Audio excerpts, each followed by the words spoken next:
With का Hindi meaning होता है से, लेकिन ये कब यूज होता है?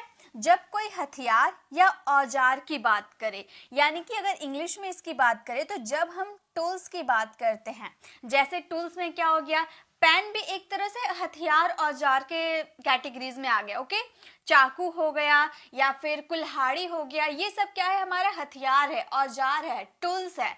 तो इन जगह पे हम विद का यूज करेंगे। एग्जाम्पल देखिए, मैंने पेन से पत्र लिखा, तो यहाँ पे से आ रहा ना, आपके सेंटेंस में से आ रहा है, लेकिन यहाँ पर आप पेन से लिख रहे हैं, यानी कि किसी टूल्स की बात आप कर रहे हो। तो इस सेंटेंसेस में आपको विद का यूज करना है। तो इस सेंटेंसेस को आप बोलोगे I wrote a letter with the pen। ठीक है, तो यहाँ पे हमारा सेंटेंस क्या था, किसी टूल से लिखने की बात कर रहे थे। यहाँ जो पेन है ये एक तरह से टूल्स है, तो इसीलिए हम लोगों ने यहाँ पर विद का यूज किया। I wrote a letter with the pen. देखिए, मैं यहाँ पर हमेशा जो भी मैं लेकर आती हूँ, जो भी वीडियो रहते हैं, उसमें मैं 2 सेंटेंसेस आपको देती हूँ। 2 सेंटेंसेस देने के पीछे एक रीजन होता है। पहला सेंटेंस तो मैं आपको ट्रांसलेट करके बता दूंगी कि उसका यूज कैसे करना है, और सेकेंड सेंटेंस आप लोगों के लिए रहता है कि आप उसकी प्रैक्टिस कर पाए, आप खुद से बनाकर प्रैक्टिस कर पाए। तो बताइए, तो इसकी क्या होगी, मैं सब्जी चाकू से काटता हूं, तो चाकू जो यहाँ पर सब्जी काट रही है ये लेडी, तो ये चाकू क्या है, ये हमारा टूल्स है ना, ये जो चाकू है ये भी हमारा टूल्स है। तो यहाँ पे हम विद का यूज करेंगे। तो बनाइए, तो इस सेंटेंसेस को कैसे बनाएंगे, मैं सब्जी चाकू से काटती हूँ। इस सेंटेंसेस को इंग्लिश में कैसे बनाएंगे, हर किसी को बनाने हैं ये, क्योंकि प्रीपोजिशन बहुत ही ज्यादा इंपॉर्टेंस है हमारी इंग्लिश कॉन्वर्सेशन के लिए। आप रिटन इंग्लिश की बात करो या स्पोकन इंग्लिश की बात करो, प्रीपोजिशन से आप पीछा छुड़वा ही नहीं सकते, और हर एक प्रीपोजिशन आपको बहुत ही हेल्प करेगा इंग्लिश बोलने में। तो विद का बताइए, इसका कैसे यूज करेंगे, तो हम बोलेंगे आई चॉप। अब यहाँ पर चॉप का यूज क्यों किए, हम तो काटने के लिए कट का यूज कर सकते हैं, काटने के लिए हम बाइट का भी यूज कर सकते हैं, और काटने के लिए हम चॉप का भी यूज करते हैं। लेकिन करेक्ट कौन सा होगा, तो देखिए, जब आप चाकू से, जब आप सब्जी काटने की बात करते हो, ठीक है, सब्जी में कुछ भी सब्जी हो गया, अब उसको काटने की बात करोगे तो वहां आप चॉप का ही यूज कीजिएगा। अगर आप किसी भारी औजार से काट रहे हो, जैसे कुल्हाड़ी से आपने पेड़ काटा, तो वो भारी औजार हो गया ना, तो वहां पे आप यूज कीजिएगा कट का। और दांतों से अगर कुछ काट रहे हैं तो वहां यूज कीजिएगा बाइट का। ठीक है, तो ये आपको याद रखने होंगे। तो हम बोलेंगे आई चॉप वेजिटेबल्स, सब्जी काट रहे हैं ना, यानी कि vegetables with knife, with knife. मैं सब्जी चाकू, सॉरी नाइफ मैंने यहाँ पर नो मैं लिख रही हूँ, नाइफ होगा। तो यह हमारा सेंटेंस हो गया, I chop vegetables with knife, मैं सब्जी चाकू से काटती हूँ। तो ये आपको क्लियर हो गए। चलिए नेक्स्ट यूजेस देखते हैं से के। तो अब यूज करेंगे बाय के सेंस में। हम से का यूज कब करेंगे, जब हम यात्रा की बात करेंगे, जब हम किसी व्हीकल की बात करेंगे, तो वहां पे हम यूज करेंगे बाय का। ओके, ये तो मैंने बहुत बार आपको क्लियर करवाया है, फिर भी मैं आपको बता देती हूँ। जैसे एग्जांपल है हमारा, मैं कोलकाता ट्रेन से गई। ट्रेन क्या है हमारा, एक यात्रा करने का साधन है, वाहन है, व्हीकल है। ठीक है, तो यहाँ पे हम बाय का यूज करेंगे। हमारा सेंटेंस में से आ रहा ना, लेकिन ये हमारा यात्रा करने का, यानी कि ट्रेवल करने का साधन है ट्रेन, इसीलिए यहाँ पर बाय का यूज करेंगे। तो हमारा सेंटेंस हो जाएगा, I went to Kolkata, I went to Kolkata by train, मैं ट्रेन से कोलकाता गई, I went to Kolkata by train. Okay, next है, मैं कार से ऑफिस जाता हूं। तो यहाँ भी से आ रहा, और कार आपका एक व्हीकल है, यात्रा करने का साधन है। तो बताइए, तो क्या होगा, मैं कार से ऑफिस जाता हूं, इसकी इंग्लिश क्या बनेगी बताइए। तो इसके इंग्लिश फटाफट आपको बताने हैं। ठीक है, तो हम इसकी इंग्लिश बोलेंगे, I go to office, I go to office by car. देखिए, यहाँ पर आपको मैं सेकंड सेंटेंस जो बोल रही हूँ ना, आपको ही बनाने हैं। देखिए, अगर आप ये वीडियो को क्लिक किए हो देखने के लिए, कुछ सीखने के लिए, तो आपको बनाते हुए चलना है ताकि आप कुछ सीख सको। अब वीडियो को क्लिक किए हैं, सिर्फ देखे जा रहे हैं, इससे आप कुछ सीख तो नहीं पाओगे। तो सीखना है तो आपको प्रैक्टिस करना होगा, मेरे साथ बनाते हुए चलना होगा। देखिए, 100% आपको ये कॉन्सेप्ट क्लियर हो जाएगा इस वीडियो को देखने के बाद। ओके, चलिए आगे देखते हैं। अब हम बात करेंगे ऑफ का, ओ डबल एफ। देखिए ऑफ भी दो तरह का होता है, एक ओ एफ होता है और एक ओ डबल एफ होता है। तो ओ एफ का यूज होता है जब का के की वाला सेंटेंस बोलते हैं ना, तो जैसे टाई का प्राइस, तो वहां पर हम का यूज करते हैं ना, तो उसके लिए हम ऑफ का यूज कर सकते हैं। लेकिन ये ऑफ का यूज करेंगे से के सेंस में, गति के साथ अलग होना, यानी कि किसी चीज से अलग हो जाना, और मोशन के साथ, गति के साथ यानी कि मोशन के साथ कोई चीज अलग हो जाता है, तो वहां पे ऑफ का यूज करते हैं, ओ डबल एफ। एग्जाम्पल देखिए, पेड़ से आम गिरा। यहाँ पे आपको ये पेड़ दिख रहा है, देखिए यहाँ जो मैं बड़ा करके आपको दिखाती हूँ, यहाँ जो आपको ये पेड़ दिख रहा ना, ये पेड़ अलग से है। मैंने जो यहाँ पर मैंगो लगाया है, ये सारा मैंने अलग अलग करके लगाया है, सारे अलग अलग मैंगो है, पहले से ये पेड़ में नहीं लगे हुए थे, मैंने अलग अलग इसे लगाया। यहाँ भी मैंगो है, यहाँ है, यहाँ है, ये सब मैंने अलग अलग आप लोगों को समझाने के लिए लगाया है, ताकि आपको ये समझ में आ जाए कि ये पेड़ से जो आम है ना, ये गिर रहा है नीचे। तो ये मैंने इतनी मेहनत जो की है, ये मैंने आप लोगों के लिए की है कि आप लोगों को ये ड्राइंग के थ्रू ये समझ में आ जाए कि ये वाला कैसे इसको समझना है। देखिए एग्जाम्पल, पेड़ से आम गिरा, तो यहाँ जो आपको आम दिख रहा ना, ये पेड़ पे पहले यहाँ पर रखा, यहाँ पर टंगा हुआ होगा, फिर यहाँ से धीरे धीरे अलग हुआ, तो ये टूट के अलग हो रहा, तो मोशन के साथ अलग हो रहा ना, अलग तो हो रहा, पेड़ से ये आम अलग हो रहा, लेकिन मोशन हो रहा, गति हो रहा इसमें, इसीलिए यहाँ पर ओ डबल एफ का यूज करेंगे। ठीक है, आई होप आपको समझ में आ गए। तो यहाँ पर मोशन हो रहा है, इसीलिए ऑफ का यूज करेंगे। पेड़ से आम गिरा, तो हम इस सेंटेंसेस को बोलेंगे द मैंगो, बोलेंगे the mango fell off, fell off. ठीक है, गिरना यानी कि फॉल, फॉल का सेकेंड फॉर्म फेल होता है। Okay, of the tree. तो इस तरह से इसके सेंटेंसेस को बनाया जाता है। अब आपको समझ में आ गया होगा ओ डबल एफ का यूज कब किया जाता है, जब कोई चीज मोशन के साथ अलग हो जाती है। नेक्स्ट है, वो स्कूल से गया। तो देखिए पहले वो स्कूल के अंदर था, अब स्कूल को छोड़ रहा है और मोशन के साथ चल के स्कूल को छोड़ रहा ना, तो मोशन हो रहा। पहले ये स्कूल का अंदर था, अब यहाँ से चलते चलते आया, अब स्कूल से ये अलग हो रहा, लेकिन मोशन हो रहा है। तो बताइए, तो इस सेंटेंसेस को कैसे बनाएंगे? वह स्कूल से गया, इस सेंटेंसेस को कैसे बनाएंगे? बहुत ही इजी है, हर स्टूडेंट को समझ में आ जाएगा अगर मेरी बातों को आप ध्यान से सुनते हो। और वीडियो को अगर समझ में आ गया ना, आपको ये सारे प्रपोजिशन समझ में आ गया, तो वीडियो के एंड में आप कमेंट करके जरूर जाना कि मैम आपकी पढ़ाया हुआ तरीका हमें समझ आ गया। बिल्कुल कमेंट करके जाइएगा।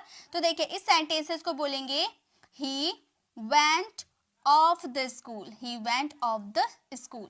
तो ये आपको समझ में आ गया ना, कोई चीज मोशन के साथ अलग हो जाती है तो वहां पर ऑफ का यूज करेंगे, he went of the school.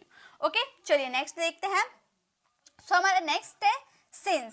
Since का यूज करते हैं से जब हम पॉइंट ऑफ टाइम की बात करते हैं, और इसका यूज हम कब करते हैं? जब हम परफेक्ट कॉन्टिन्यूस की बात करते हैं, राइट। परफेक्ट कॉन्टिन्यूस की बात करते हैं तो इसका यूज बहुत ही ज्यादा होता है, बहुत ही ज्यादा क्या होता ही है। ठीक है, जब पॉइंट ऑफ टाइम यानी कि फिक्स टाइम, मैंने बोला कि मैं आपको सुबह मिलूंगी, तो सुबह मैंने बता दिया ना कि मैं फिक्स टाइम पे सुबह ही मिलूंगी। मैंने बोल दिया कि मैं आपसे 2 बजे मिलूंगी, तो 2 बजे ही मिलूंगी। मैंने आपको एक पॉइंट ऑफ टाइम, एक फिक्स्ड टाइम मैंने बता दिया, तो वहां पर सिंस का यूज करेंगे। जैसे मैं सुबह से खेल रहा हूं, अब इससे मैंने पूछा कि तुम क्या कर रहे थे, तो ये बोला मैं सुबह से खेल रहा हूं, तो उसने मुझे बता दिया कब से खेल रहा है, सुबह से खेल रहा है, एक पॉइंट बता दिया, एक एग्जैक्ट टाइम बता दिया। ठीक है, तो इस सेंटेंसेस को बोलेंगे आई हैव बीन, एकदम हमारा प्रेजेंट परफेक्ट कॉन्टिन्यूअस को फॉलो करेंगे। I have been playing, I have been playing since morning, मैं सुबह से खेल रहा हूं, I have playing since morning. Okay, तो इस तरह से इसके सेंटेंसेस को बनाएंगे। या फिर मैं सुबह से क्रिकेट खेल रहा हूं, I have been playing cricket since morning. Okay, cricket की बात करोगे तो आपको यहाँ पे क्रिकेट का यूज करना होगा वर्ब के फोर्थ फॉर्म के बाद।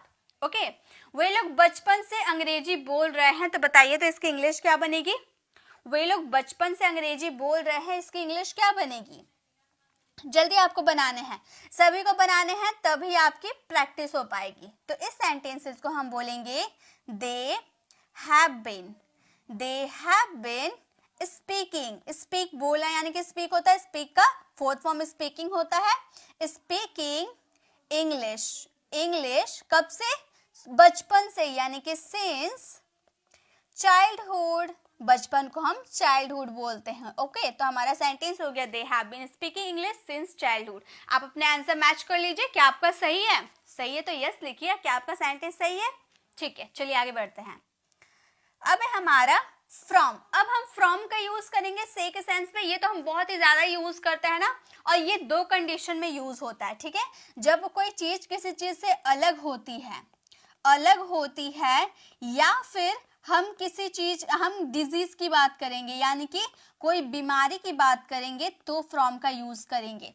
अब अलग होती है, मैम आपने ऑफ में बताया तो कि अलग होती है, बिल्कुल ऑफ या फ्रॉम किसी का भी आप यूज कर सकते हो, ठीक है, ये आप याद रखिएगा। किसी चीज से अलग होना में उसमें दो प्रेपोजिशन का यूज होता है, ओ डबल एफ या फिर फ्रॉम। तो वहां पे मैंने जो प्रैक्टिस क्लास करवाया था उससे मैंने ओ डबल एफ का यूज किया था, तो आप लोग कंफ्यूज हो गए थे ना। अब आपको याद आया कि मैंने क्यों करवाया था, क्योंकि गति के साथ अगर कोई चीज अलग होती है तो फ्रॉम के साथ साथ ऑफ का भी यूज हम कर सकते हैं। ओके, तो फ्रॉम का यूज होता ही है, ऑफ का भी यूज होता ही है। ओके, तो अब जब भी आप न्यूज़पेपर या कोई बुक रीडिंग करते हो तो कंफ्यूज मत होइएगा।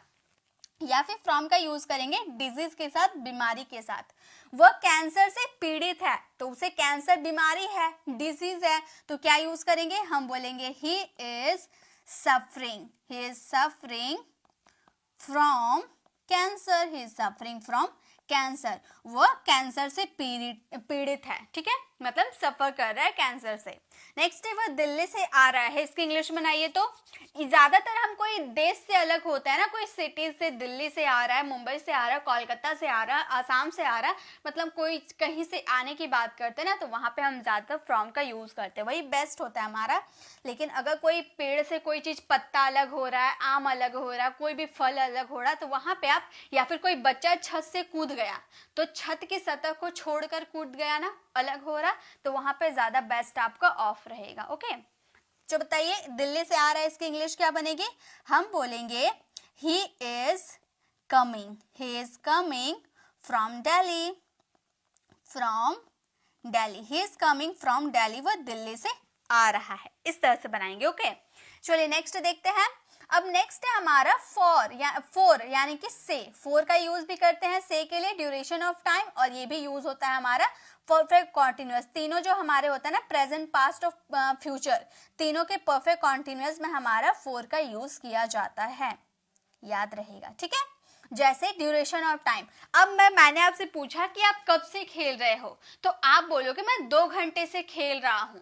तो 2 घंटे पहले कितने बज रहे थे? मेरे पास घड़ी नहीं है, मैं घड़ी नहीं देख सकती कि कहाँ पे घड़ी है, कितना बज रहा है, तो मुझे अभी टाइम नहीं पता है। और आप अब मुझे बोल दोगे कि मैं 2 घंटे से खेल रहा हूँ, तो क्या मैं पता कर पाऊंगी 2 घंटे पहले कितने बज रहे थे? मैं नहीं पता कर पाऊंगी, मैं कैलकुलेट ही नहीं कर पाऊंगी, तो वहां पे मैं यूज कर दूंगी 4 का। ओके, जब मैं कुछ कैलकुलेट नहीं कर पाऊंगी कि कितने बजे से मैं खेल रही हूँ या कितना नहीं, तो वहां पे हम डायरेक्टली 4 का यूज कर देंगे, जब हमें कैलकुलेशन नहीं पता होगी। ओके, इस तरह से आप समझ सकते हो। हम लोग 5 सालों से ये किताब लिख रहे हैं, तो 5 साल पहले कौन सा ईयर चल रहा था ये हमें नहीं पता है। अचानक किसी ने पूछ दिया, हड़बड़ी में मुझे याद ही नहीं आ रहा कि कौन सा ईयर से मैं लिख रही हूँ किताब, इसीलिए मैंने हड़बड़ी में 4 लगा दिया, तो हमारा सेंटेंस करेक्ट हो गया। तो इस सेंटेंसेस को हम बोलेंगे we have been writing this book, we have been writing this book for 5 years। 4 लगाएंगे, क्यों? क्योंकि हम कैलकुलेट नहीं कर पाएंगे ना कि 5 साल पहले कौन सा ईयर चल रहा था। ओके, नेक्स्ट है वह 2 घंटे से मेरा इंतजार कर रहा है, इसकी इंग्लिश क्या बनेगी? फटाफट आपको बनाने हैं। वह 2 घंटे से मेरा इंतजार कर रहा है, इसकी इंग्लिश क्या बनेगी? जल्दी से बताइए, वो 2 घंटे से मेरा इंतजार कर रहा है, इसकी इंग्लिश क्या बनाएंगे? आपको बनाते हुए चलना है। हम बोलेंगे, ये भी हमारा कॉन्टिन्यूअस टेंस है ना, परफेक्ट कॉन्टिन्यूअस टेंस है। हम बोलेंगे he has been waiting for me, वो मेरा इंतजार कर रहा है, कब से? 2 घंटे से। तो 2 घंटे पहले कितने बज रहे थे मुझे पता नहीं है, इसलिए मैंने वहां क्या लगा दिया? 2 आवर्स, 2 आवर्स, 2 घंटा, यानी कि लगभग 2 घंटा से। ओके, चलिए आगे चल देखते हैं। और से का लास्ट हमारा यूज है थ्रू। थ्रू यानी कि कोई एक जगह से दूसरी जगह जाना, यहाँ पे हम यूज करते हैं थ्रू का। ओके, जैसे कि मान लीजिए ये एक पाइप है। ओके, अब यहाँ पर एक बेबी है, वो यहाँ से अंदर से जा रहा इधर आ रहा, मतलब इधर से इधर गया, उस सेंस में हम यूज करेंगे थ्रू का। वही सेंस में थ्रू का यूज किया जाता है। अब देखिए, सॉरी यहाँ पे गलत लिखा हुआ है, ठीक है, एक जगह से दूसरी जगह जाना, वहां पे हम थ्रू का यूज करते हैं। एग्जाम्पल देखिए, एक कार टर्नल से गया, तो यहाँ भी से आया ना, लेकिन टर्नल कैसा होता है, एक ऐसा सा बंद गुफा जैसा एक टर्नल होता है ना, एक टर्नल ऐसे होता है ना। मान लीजिए, रुकिए मैं अच्छे से बता देती हूँ। मान लीजिए ये गलत है, ठीक है, मान लीजिए टर्नल एक ऐसा टर्नल है। ओके, टर्नल यानी कि जैसे गुफा जैसा होता है ना, वहां से अंदर ट्रेन अंदर से जाती है या फिर कार अंदर जाता है, और यहाँ पे एक कार है। अब कार क्या करेगी, टर्नल से इस पार से उस पार जाएगी। तो यही हम कहना चाहते हैं कि एक कार टर्नल से गया, तो यहाँ यूज करेंगे हम a car went, a car went through the tunnel. और यहाँ पर और एक चीज जो हमारा दिमाग खराब कर देता है वो है अक्रॉस और थ्रू। ये हमारे बहुत ही ज्यादा दिमाग खराब कर देते हैं, क्योंकि यहाँ से यहाँ जाने के सेंस में भी हम अक्रॉस का यूज करते हैं और ये भी से का सेंस ही देता है।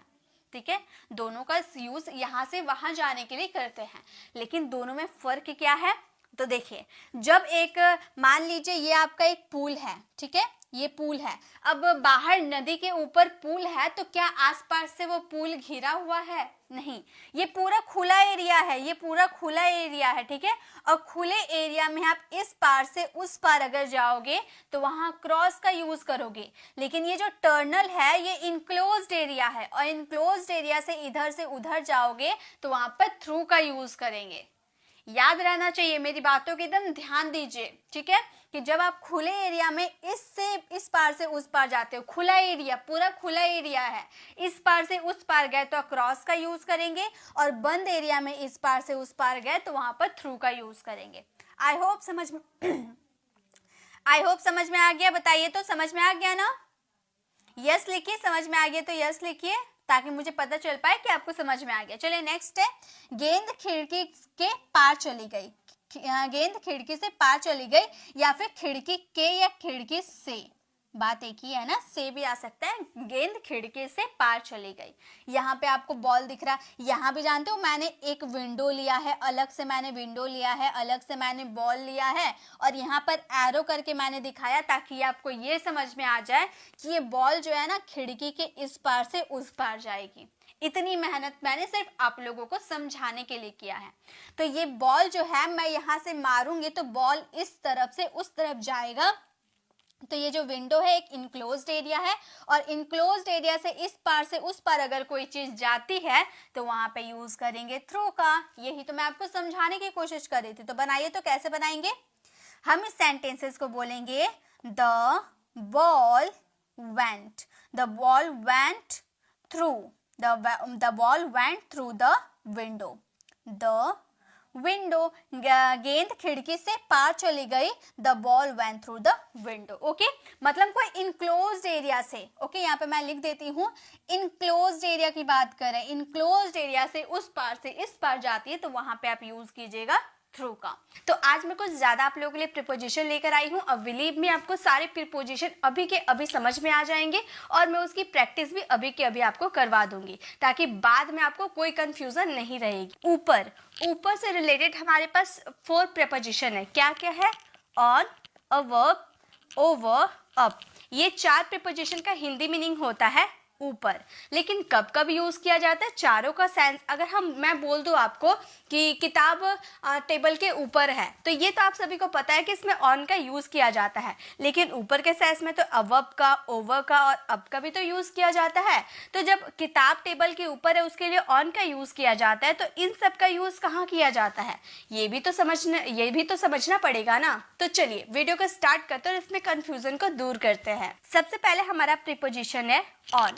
ऑन का मतलब होता है ऊपर, और पर, जैसे कि टेबल के ऊपर किताब है या फिर टेबल पर किताब है, तो ऊपर बोलो या पर बोलो, दोनों के लिए आपको ऑन का यूज़ करना। काफ़ी यूज़फुल है, हर टाइम इसका यूज़ किया जाता है, बिलीव में बहुत ही ज़्यादा यूज़ किया जाता है और इसे समझना भी काफ़ी ईजी है। देखिए कैसे है, किताब टेबल पर है, तो यहाँ पर तो मैंने पर लिख दिया, लेकिन ये सेंटेंस ऐसे भी तो हो सकता है, किताब टेबल के ऊपर है ना, इस तरह से भी तो सेंटेंस हो सकता है कि किताब टेबल के ऊपर है। लेकिन अगर आपको ये पता नहीं रहेगा कि ऑन का यूज़ कहाँ करना है, तो आप तो यहाँ पर अवर्ब का भी यूज़ कर सकते हैं, ओवर का भी यूज़ कर सकते हैं या अप का भी यूज़ कर सकते हैं।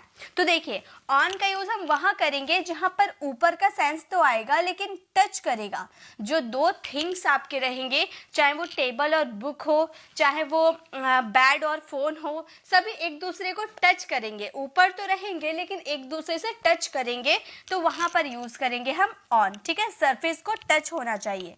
जैसे कि किताब टेबल के ऊपर है, तो यहाँ पर आपको टेबल दिख रहा है और उसके ऊपर किताब रखी हुई है, तो सब देखिए सतह को टच कर रही है ना, सरफेस को टच कर रही है, यानी कि इसमें ऑन का यूज करेंगे और ये हमारा सेंटेंस हो जाएगा the book is on the table. देखिए अभी आपको लग रहा है कि ये सब तो इजी है, लेकिन काफ़ी सारे मैं ऐसे प्रेपोजिशन बताऊंगी जिसमें काफ़ी कंफ्यूजन होती है। ठीक है, तो ये हो गया the book is on the table, किताब टेबल के ऊपर है।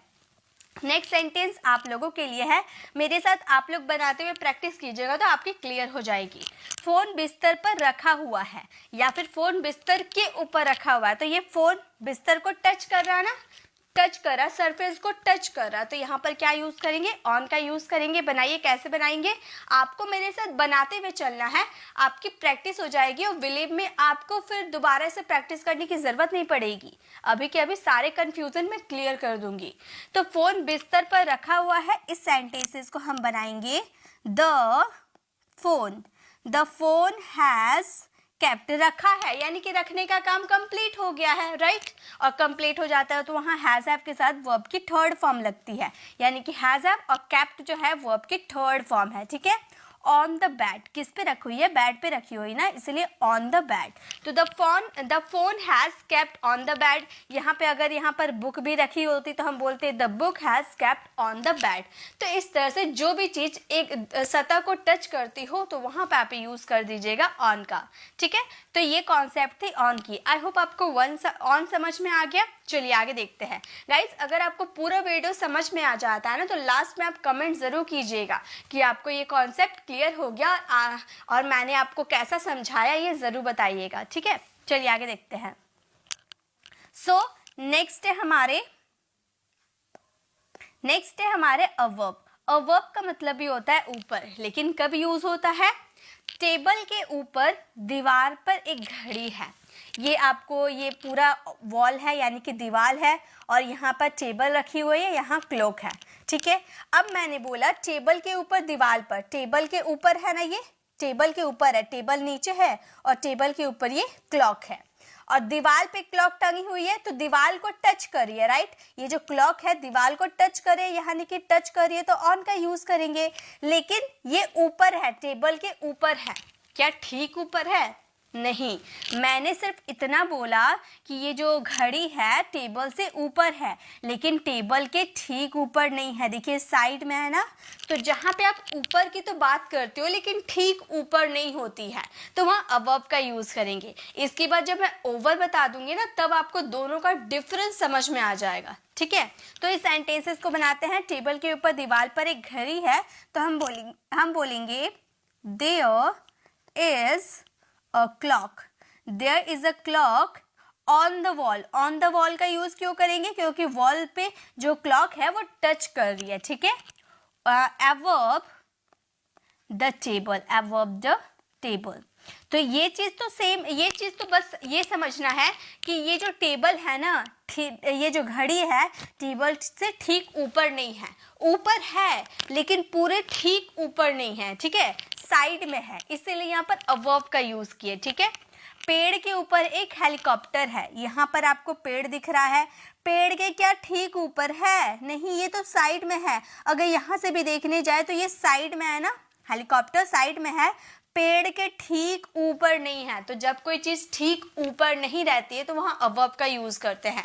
ऊपर है लेकिन ठीक ऊपर नहीं है। ओके तो चलिए सेंटेंसेस को बनाइए। जब मैं ओवर क्लियर कर दूंगी तो ये 100% क्लियर हो जाएगी। ठीक है तो चलिए पहले इसको बना लीजिए आप। क्या बोलेंगे हम इसको? पेड़ के ऊपर एक हेलीकॉप्टर है, हम बोलेंगे there is a helicopter, there is a helicopter above the tree, above the tree। ठीक है तो हमारा सेंटेंस फ्रेम हो गया there is a helicopter above the tree। पेड़ के ऊपर एक हेलीकॉप्टर है, ऊपर तो है लेकिन ठीक ऊपर नहीं है। ठीक है तो ये थोड़ी कंफ्यूजन है ना। चलिए ओवर क्लियर करती हूँ, ये भी क्लियर हो जाएंगे। क्योंकि कई बार ऐसा होता है ना, कुछ प्रेपोजिशन डिफरेंस के साथ समझ में आता है, ऐसे नहीं समझ में आते हैं, लेकिन जब उसके डिफरेंस को समझ लेते हैं तो वो भी समझ में आ जाते हैं। तो नेक्स्ट है हमारे ओवर। ओवर का मतलब होता है ऊपर। ओवर का मतलब क्या होता है? ऊपर, मतलब कोई चीज ऊपर है। टेबल के ऊपर दीवार पर एक घड़ी है, फिर से वही सेंटेंस, लेकिन देखिए पिक्चर अलग है ना। यहाँ पे देखिए एडवर्ब में देखिए आपका क्लॉक यहाँ पे था, लेकिन ओवर में देखिए, ओवर में आपका क्लॉक टेबल के ठीक ऊपर है। तो जब ऊपर कोई चीज रहेगी लेकिन ठीक ऊपर नहीं रहेगी, मतलब यहाँ जो आप यहाँ पहले जो हम अबव में देख रहे थे यहाँ पर क्लॉक था ना, तो क्या घड़ी टेबल के ठीक ऊपर था? नहीं। लेकिन अभी जो हम ओवर में देख रहे हैं ये टेबल के ठीक ऊपर है। तो कोई चीज ठीक ऊपर रहती है तो वहां आप यूज कीजिएगा ओवर का, लेकिन कोई चीज ऊपर तो है लेकिन ठीक ऊपर नहीं है तो वहां पर यूज करेंगे अबव का। ठीक है अब देखिए सेंटेंस बनाइए, इसमें दोनों सेंटेंस सेम बनेगा। जहाँ अबव का यूज किए वहाँ ओवर का यूज करेंगे, क्योंकि ठीक ऊपर रहने की बात किए थे। तो हमारा सेंटेंस क्या बन जाएगा? बनाइए आप भी, आपको समझ तो आ गया। चलिए बनाइए आप भी। हम बोलेंगे देयर इज अ क्लॉक, और ये भी दीवार से चिपकी हुई है यानी कि ऑन का यूज करेंगे। On the wall, on the wall, over the table, over the table. तो यही आपको समझ में आ गया। There is a clock on the wall over the table।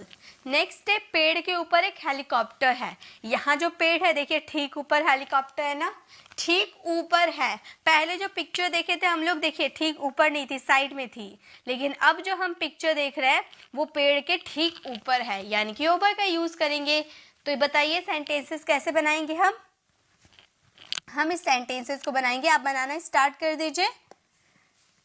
हम इस सेंटेंस को बोलेंगे there is a helicopter, there is a helicopter over the tree, over the tree.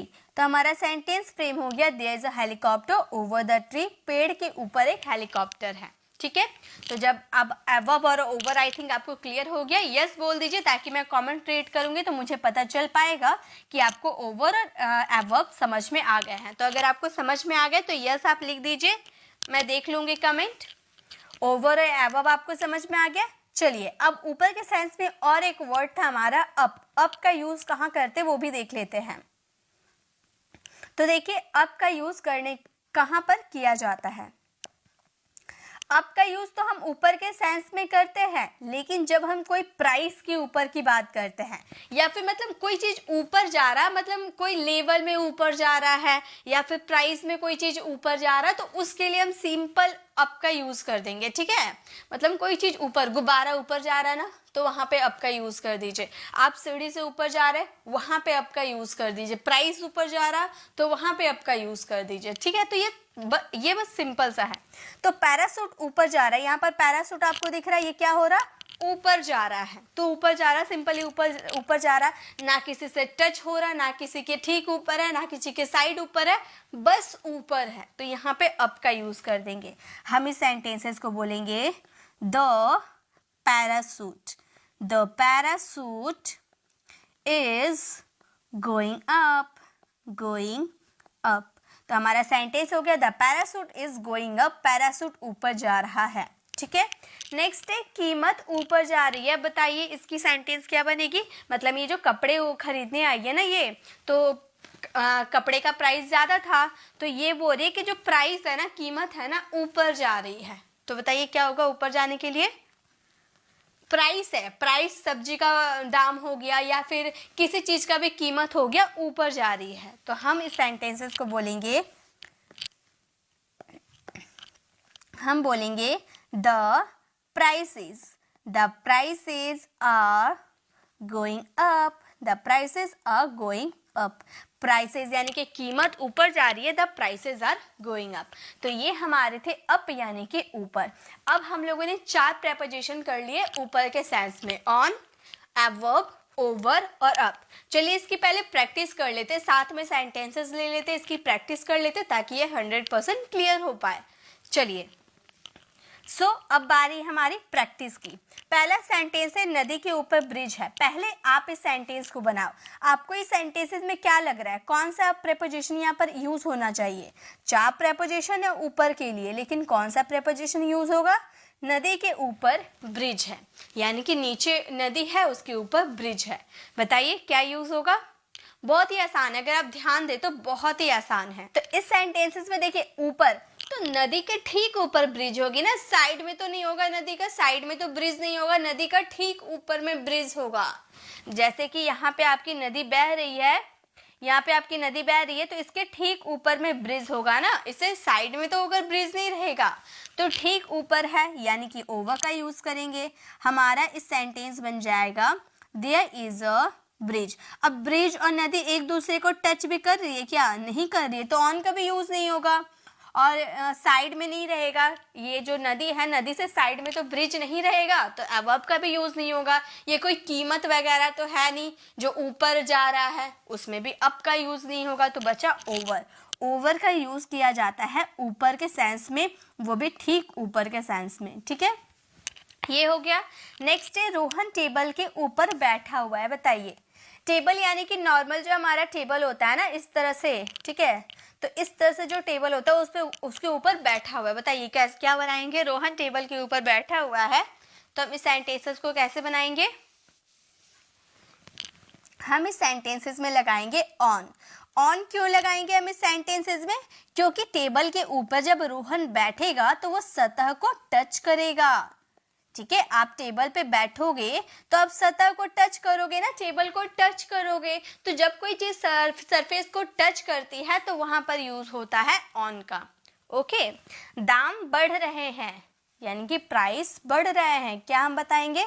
तो अभी हम लोगों ने देखा ना, कोई चीज प्राइस ऊपर जाती है या बढ़ती है, ठीक है, बढ़ रहे हैं या फिर ऊपर जा रहे हैं, बात तो एक ही है। बढ़ रहा मतलब ऊपर ही जा रहा ना, तो वहां पे अप का यूज करेंगे, तो हमारा सेंटेंस हो जाएगा the prices are going up, the prices are going up. Price मतलब दाम बढ़ रहे हैं, the prices are going up. तो ये हमारे थे 4 प्रेपोजिशन और हम लोगों ने 4 प्रेपोजिशन का यूज करना सीख लिया। क्लियर होगा? एक बार यस बोल दीजिए कि ऊपर के सेंस में जो हम लोगों ने 4 प्रेपोजिशन सीखा वो आपको क्लियर हो गए। तब हम आगे बढ़ेंगे, आगे और क्या कंफ्यूजन प्रेपोजिशन है वो देखेंगे। ठीक है, एक बार यस लिख दीजिएगा आप लोग अगर समझ में आ गया ऊपर वाला तो। चलिए आगे देखते हैं। नेक्स्ट देखिए हमारा, नेक्स्ट ऊपर हम लोगों ने देख लिया, अब हम लोग नीचे में भी वही दिक्कत आती है। ऊपर में तो सीख लिया हम, अब नीचे को छोड़ देंगे तो पता ही नहीं चलेगा। तो नीचे के लिए यूज होता है अंडर, बिलो, बीनीथ, डाउन। ठीक है, अब ये 4 प्रेपोजिशन सीखेंगे। ओके, चलिए आगे नीचे देखते हैं।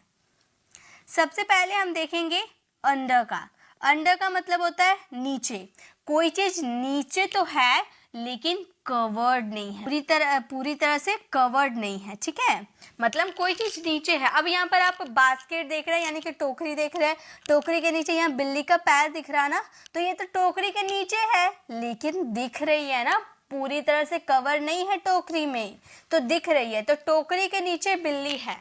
तो जब कोई चीज नीचे रहेगी, मान लीजिए यहाँ पर एक टेबल है, ठीक है, यहाँ पर टेबल है और यहाँ पर एक बिल्ली छुपी बैठी हुई है टेबल के नीचे। अब आप बिल्ली को इधर से भी देख सकते हो, पीछे से भी देख सकते हो, साइड से भी देख सकते हो, किधर से भी देख सकते हो ना, टेबल के नीचे है, आप किधर से भी देख सकते हो। तो जब कोई चीज नीचे रहती है, केवल नीचे रहेगी और आप सब तरफ से देख पाओगे उसको। ठीक है, सब तरफ से देख पाओगे तो वहां पे हम यूज करेंगे अंडर का। देखिए कैसे सेंटेंस बनाएंगे, टोकरी के नीचे बिल्ली है तो हम इस सेंटेंसेस को बोलेंगे there is a cat, there is a cat under the basket, under the basket, there is a cat under the basket, मतलब टोकरी के नीचे बिल्ली है। ठीक है, नेक्स्ट है वह मेरे नीचे काम करता है। तो ये जो लड़का है ना मेरे नीचे काम करता है, यानी कि मान लो मैं बॉस हो गई और ये मेरा एम्प्लॉय हो गया, तो ये तो मेरे अंडर में काम करेगा ना, नीचे में काम करेगा। तो यहाँ भी आप नीचे के सेंस में कर रहे हैं, लेकिन क्या कवर होके काम कर रहा? कवर नहीं है, हम देख पा रहे हैं, लेकिन वो मुझसे औहदा में नीचे में काम कर रहा है, तो वहां पे हम अंडर का यूज करेंगे।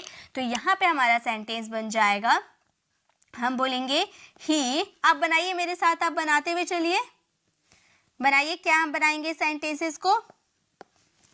हम बोलेंगे ही वर्क्स, ये हमारा प्रेजेंट सिंपल का सेंटेंस है। He works under me, under मी मतलब वो मेरे नीचे काम करता है, यानी कि वो मेरा जो पोजीशन है उससे ऊपर में है, वो मुझसे नीचे काम करता है। ओके, तो कोई चीज नीचे की बात करते हो लेकिन वो फुल्ली कवर्ड नहीं होता है, तो वहां पे हम अंडर का यूज करेंगे। चलिए आगे देखते हैं, आगे प्रीपोजिशन क्या है हमारे। सो नेक्स्ट प्रीपोजिशन है हमारा बिलो। बिलो का यूज करते हैं नीचे के सेंस में। देखिए बिलो का यूज नीचे के सेंस में होता है, लेकिन ध्यान से सुनिएगा कब कब होता है। ठीक है, देखिए पहला तो घड़ी के नीचे टेबल है, घड़ी के नीचे टेबल है, यहाँ पे घड़ी है, घड़ी के नीचे टेबल है। देखिए ये वाला बिलो और अंडर में क्या डिफरेंस है ये भी मैं आपको बताऊंगी। ठीक है, तो पहले देखिए ये घड़ी है ऊपर में, नीचे में टेबल है, तो घड़ी के नीचे टेबल है तो क्या ठीक नीचे है? जैसा आपने ओवर और एवर्ब में देखा था ना, एवर्ब का ऑपोजिट बिलो होता है। ठीक है, एवर्ब का ऑपोजिट बिलो होता है, तो एवर्ब में क्या था? ठीक ऊपर नहीं था। उसी तरह से बिलो में भी ठीक नीचे नहीं है ये टेबल, नीचे तो है, नीचे तो है, घड़ी से नीचे है टेबल, लेकिन ठीक नीचे नहीं है, तो यहाँ पे यूज करेंगे बिलो का।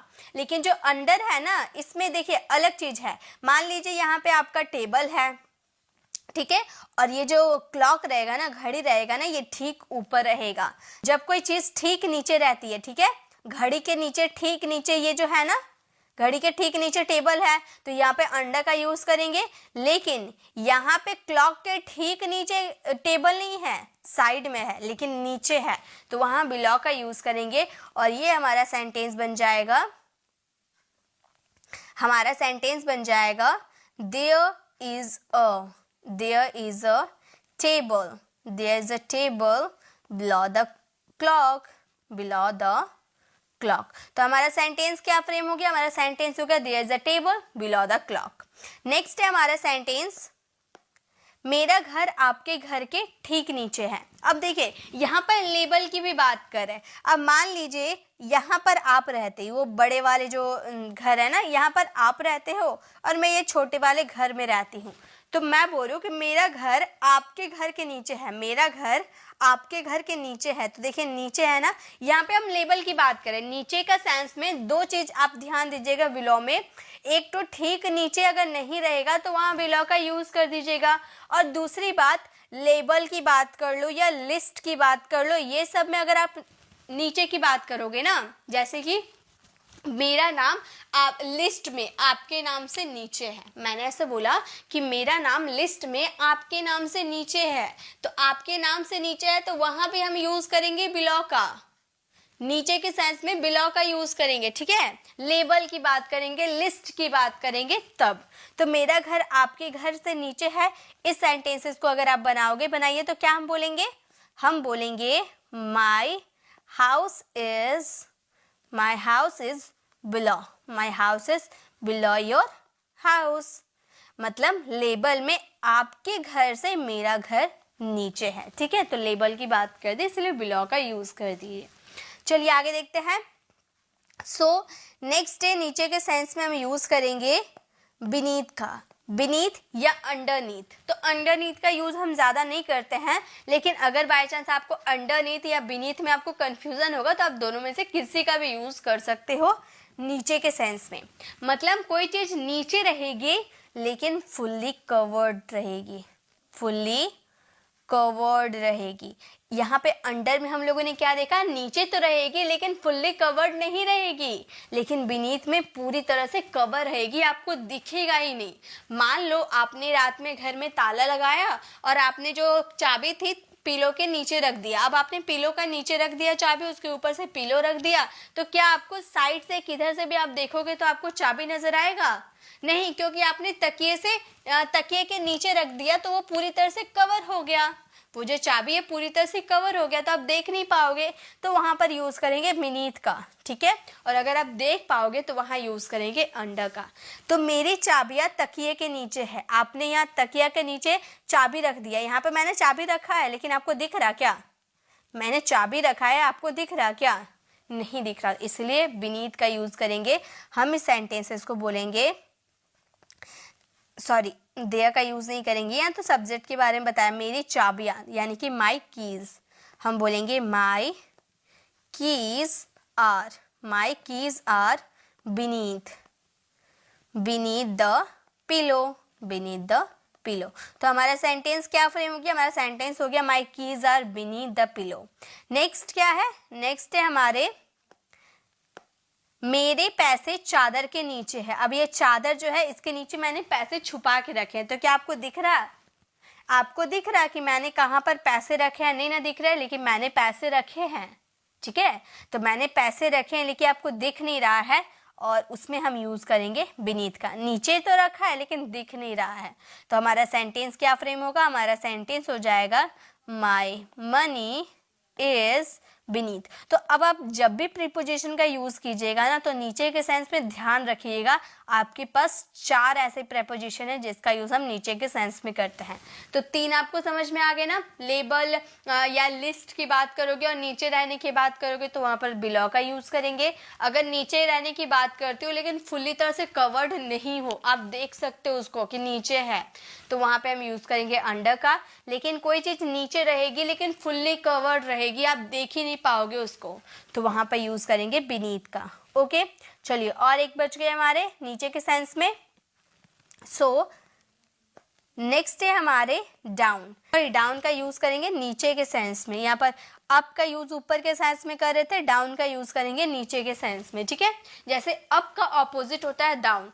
अप मतलब सीढ़ियों से ऊपर जाओ या फिर उड़ के ऊपर जाओ, कीमत ऊपर जाओ, तो वहां पे अप का यूज करेंगे। जस्ट उसके ऑपोजिट, अगर कोई चीज नीचे आ रही, गुब्बारा नीचे आ रहा है या फिर कीमत नीचे आ रहा है, तो वहां पर यूज कर देंगे डाउन। ओके, जैसे कि पैरासूट नीचे आ रहा है, अब ये पैरासूट जो है नीचे आ रहा है, तो हम इस सेंटेंसेस को कैसे बोलेंगे?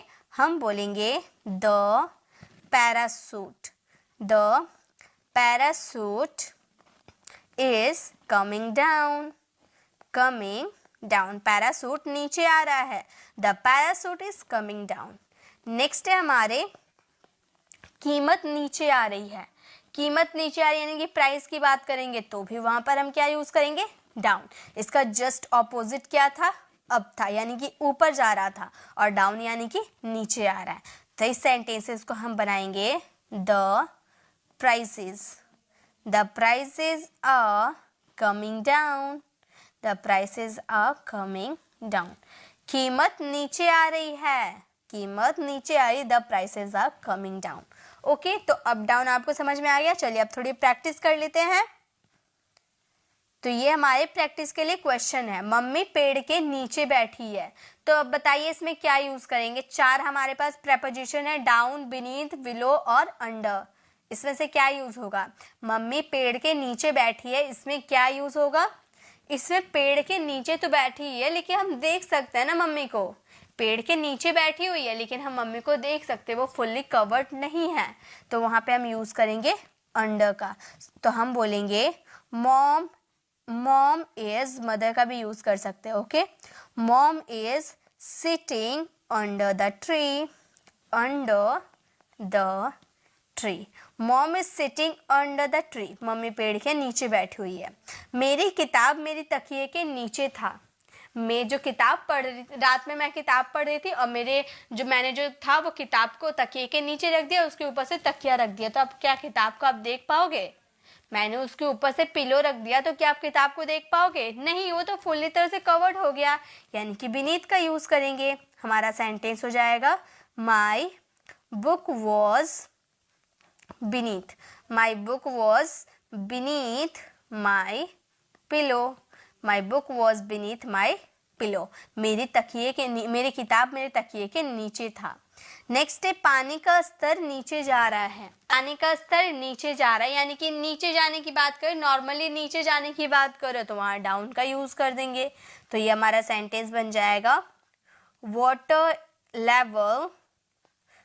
लेवल इज गोइंग डाउन, पानी का स्तर नीचे जा रहा है, बोलेंगे the water level is going down. चलिए नीचे नेक्स्ट देखते हैं। नेक्स्ट अब प्रेपोजिशन, कंफ्यूजिंग प्रेपोजिशन है हमारे पास के बीच के लिए अभी तक हम लोगों ने सीखा है बिटवीन और अमंग, लेकिन आज मैं आपको सिखाऊंगी अमीड। बिटवीन, अमंग या अमीड, क्या कंफ्यूजन है? अमीड बोलो या अमीड्स बोलो, अमीड बोलो या अमीड्स बोलो, अमंग बोलो या फिर अमंगस्ट बोलो, बात एक ही है, ठीक है, दोनों का मतलब एक ही होता है। ओके, चलिए प्रैक्टिस कर, इसके कॉन्सेप्ट को समझते हैं, क्या किसमें क्या यूज होता है। सबसे पहले बिटवीन, आप सभी जानते हो बिटवीन का यूज कहाँ किया जाता है? जब दो व्यक्तियों, दो वस्तुओं के बीच में रहने की बात करते हैं तो वहां पर बिटवीन का यूज होता है। तो देखिए, मैं रिया और टीना के बीच में खड़ी हूँ, तो ये रिया है, ये टीना है, रिया टीना के बीच में मैं हूँ, तो दो लड़कियों के बीच में मैं हूँ, दो व्यक्तियों के बीच में मैं हूँ, यानी कि बिटवीन का यूज करेंगे। तो हम यहाँ बोलेंगे I am standing between Riya and Tina, तो ये हमारा था बिटवीन, यानी कि दो व्यक्तियों, दो वस्तुओं के बीच में रहने की बात करोगे बिटवीन का यूज कर दोगे। नेक्स्ट सेंटेंस है हमारा बिल्ली दो बॉक्सों के बीच बैठी हुई थी, यहाँ दो बॉक्स है, ये बिल्ली उसके बीच में बैठी हुई है, क्या यूज करेंगे बताइए? तो यूज क्या करना वो तो आपको समझ में आ गया, लेकिन कैसे सेंटेंस बनाएंगे आप बना के दिखाओ। तो बिल्ली दो बॉक्सों के बीच बैठी हुई है, हम इस सेंटेंसेस को बोलेंगे the cat is sitting among two boxes, ठीक है। तो यहाँ पर दो बॉक्सेस के बीच में बैठी हुई है, तो हम बोलेंगे the cat is sitting among two boxes. Okay, तो ये बिटवीन आपको समझ में आ गया, वो तो आपको बिटवीन आता ही है। चलिए, इसमें ज़्यादा ध्यान हम देंगे कि अमीट को। यहाँ पे अब हमारे नेक्स्ट है अमंगस्ट, अमंग या अमंगस्ट, बात एक ही है, के बीच, यानी कि दो से अधिक व्यक्ति या वस्तु के बीच में रहने की बात करते हो तो वहां अमंग का यूज करोगे। जैसे मैं बहुत सारी लड़कियों के बीच खड़ी हूँ, इतनी सारी लड़कियां, दो से अधिक है ना, उसके बीच में मैं खड़ी हूँ, तो यहाँ पे हम बोलेंगे I am standing among many girls, तो जब आप दो से अधिक व्यक्ति या वस्तुओं के बीच में होंगे तो वहां पे आप यूज कीजिएगा अमंग का। ओके, बिल्ली बहुत सारे बॉक्सेस के बीच बैठी हुई है, क्या हम लगाएंगे बताइए? तो बिल्ली बहुत सारे बॉक्सेस के बीच बैठी हुई है, यहाँ पर बिल्ली है, देखिए यहाँ पर कितने सारे, दो से अधिक, यानी कि 5 यहाँ बॉक्सेस है, तो यहाँ पर क्या हो जाएगा, दो से अधिक रहता है तो वहां पे अमंग का यूज करते हैं। तो हमारा ये सेंटेंस हो जाएगा the cat is sitting among many boxes। तो हमारा सेंटेंस हो गया the cat is sitting among many boxes, बिल्ली बहुत बक्सों के बीच बैठी है। तो जब दो से अधिक, दो वस्तु या व्यक्ति के बीच में रहने की बात करोगे तो बिटवीन, और दो से अधिक व्यक्ति या वस्तु के बीच में रहने की बात करोगे तो वहां पर अमंग का यूज करेंगे। अब अमीट क्या होता है, चलिए वो भी देख लेते हैं। अमीट का मतलब होता है के बीच, अमीट का मतलब होता है के बीच, लेकिन यहाँ पर सिचुएशन, परिस्थिति की बात करेंगे। आप परिस्थिति मतलब कोई प्रॉब्लम के बीच में आप फंस जाते हो ना, किसी ट्रैफिक के बीच में फंस जाते हो, वहां पर हम न वस्तु की बात कर रहे न व्यक्ति की बात कर रहे, ठीक है। न वस्तु 2 से अधिक है या 4 है 5 है, जितना भी नहीं है उससे हमें कोई मतलब नहीं है, ठीक है। यहाँ पे हम सिचुएशन की बात करें कि मैं कुछ समस्या के बीच में फंस गया था, ये सब आप कहना चाहते हो। जैसे कि मैं ट्रैफिक के बीच फंस गया था। अब ट्रैफिक के बीच कितने आदमी या क्या आप गिन पाओगे? नहीं, एक सिचुएशन आप दिखा रहे हो, एक कंडीशन आप दिखा रहे हो, अपनी परिस्थिति, अपनी स्थिति को आप दर्शा रहे हो कि मैं ट्रैफिक के बीच फंस गई थी, ठीक है। तो यहाँ पे ना मैं व्यक्ति की बात कर रही हूँ और ना मैं 2 व्यक्ति की बात करी ना 5 व्यक्ति की बात करी। मैं वहां पर व्यक्ति की बात नहीं कर रही हूँ, पर्सन की बात नहीं कर रही हूँ, मैं यहाँ पर सिचुएशन, कंडीशन की बात कर रही हूँ कि मैं ट्रैफिक के बीच फंस गई थी। तो यहाँ पे हम इस सेंटेंसेस को बोलेंगे आई एम, सॉरी पास्ट है ना, तो हम यहाँ पर एम का यूज नहीं वॉज का यूज करेंगे। आई वॉज स्टक का मतलब होता है फंस जाना। आई वॉज स्टक अमीट या फिर अमीट्स का यूज करेंगे द ट्रैफिक। ओके, तो जब कंडीशन या परिस्थिति में किसी चीज में फंस जाना यानी कि वहां पे अमीट का यूज करेंगे। देखिए मैं नेक्स्ट हम क्वेश्चन देखते हैं। मैं बुरी स्थिति के बीच फंस गया हूं। अब बुरी स्थिति यानी कि कोई सिचुएशन, कोई प्रॉब्लम आ गया, उसमें आप फंस गए हैं, तो क्या आप यहाँ पर अमंग और बिटवीन का यूज कर पाओगे? के बीच तो आ रहा है, लेकिन आपको समझ में आ रहा है यहाँ पर 2 व्यक्ति है या 2 से अधिक व्यक्ति है? नहीं समझ में आ रहा। तो यहाँ पे हम अमंग या फिर बिटवीन का यूज नहीं करेंगे, अमीट का यूज करेंगे क्योंकि यहाँ पर हम व्यक्ति की बात नहीं कर रहे हैं, सिचुएशन की बात कर रहे हैं। ओके, तो हम इस सेंटेंसेस को बोलेंगे I am stuck.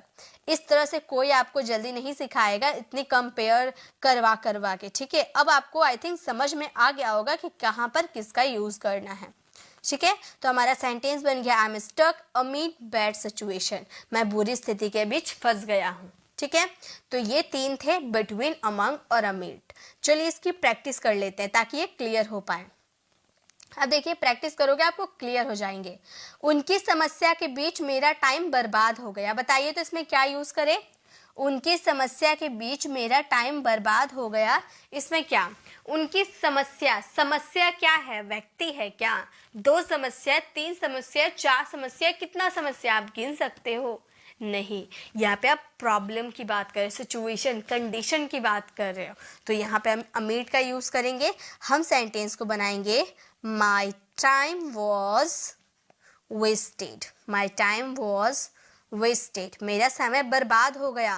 अमीट their problems, amid their problems, उनकी समस्याओं के बीच। ओके, तो हमारा सेंटेंस हो गया उनकी समस्याओं के बीच मेरा टाइम बर्बाद हो गया। My time was wasted amid their problems. Next है वो 2 फुटबॉलर के बीच खड़ा था। 2 फुटबॉलर के बीच खड़ा था, क्या हम यूज करेंगे बताइए? 2 फुटबॉलर के बीच खड़ा था, इसको क्या हम बनाएंगे? हम इस सेंटेंसेस 2 की बात कर रहे हो ना, तो हम इस सेंटेंसेस को बोलेंगे he was standing. He was standing between. He was standing between 2 footballers. Okay, तो ये आपको समझ में आ गया। हमारा सेंटेंस हो गया he was standing between 2 footballers. वो 2 फुटबॉलर्स के बीच खड़ा था, यानी कि 2 अगर व्यक्ति के बीच में खड़ा था इसलिए बिटवीन, अगर 2 से अधिक रहता तो वहां पर अमंग। नेक्स्ट है पानी का स्तर नीचे जा रहा है। ये तो पहले वाले सेंटेंस है, इसे हम नहीं फ्रेम करते, ठीक है। ये तो हमें समझ में आ गया क्या यूज होगा। आप सेंटेंस को फ्रेम करके बता दीजिए अगर आपको समझ में आ गया इसमें क्या यूज होगा तो, ठीक है। आप इसका फ्रेम करके बता दिए। वैसे तो ये वाला सेंटेंस हम पहले भी कर चुके हैं। ओके, तो ये हमारे 3 ऐसे प्रेपोजिशन थे, ऊपर, नीचे और के बीच। अब हम लोगों ने सीख लिया, ऊपर भी सीख लिया, नीचे भी सीख लिया और बीच वाला भी सीख लिया। आई थिंक आपको क्लियर हो गए। अब कमेंट में आप जरूर कमेंट कीजिएगा अगर आपको सब समझ में आ गए हैं और मेरे सिखाने का तरीका आपको पसंद आया तो अच्छा कमेंट करके ज़रूर जाइएगा, ताकि जो स्टूडेंट पढ़े ना उन्हें भी लगे कि इस वीडियो में कोई खास बात है, तभी तो इतना अच्छा कमेंट आया है। और ऐसी और भी प्रेपोजिशन चाहते हो जिस प्रेपोजिशन में आपको कन्फ्यूज़न होती है, आप मुझे कमेंट में बता सकते हैं, मैं उस पर बेस्ट वीडियो ज़रूर लेकर आऊँगी। तो अगर आपको वीडियो अच्छी लगी तो लाइक कीजिएगा, अपने फ्रेंड और फैमिली को ज़रूर शेयर कीजिएगा ताकि सभी कोई कुछ नया सीख पाए और अच्छे तरीके से सीख पाए। गाइस, अगर इससे पहले वाले जो प्रेपोजिशन वाली क्लास मैं करवाई थी, अगर वो आपने नहीं देखा है तो उसे ज़रूर विजिट कर लीजिएगा, लेफ्ट साइड क्लिक कर मिलते। अगर आप हमारे चैनल पर नए हैं और मेरे पढ़ाने का तरीका आपको पसंद आया तो सब्सक्राइब कर आने वाले बेल आइकन को प्रेस करें, देन ऑल नोटिफिकेशन ज़रूर क्लिक करें ताकि जब भी मैं वीडियो लाऊं आप तक अपडेट मिलती रहे। मिलते नेक्स्ट ऐसे इन्फॉर्मेटिव वीडियोज़ के साथ, तब तक के लिए कीप लर्निंग।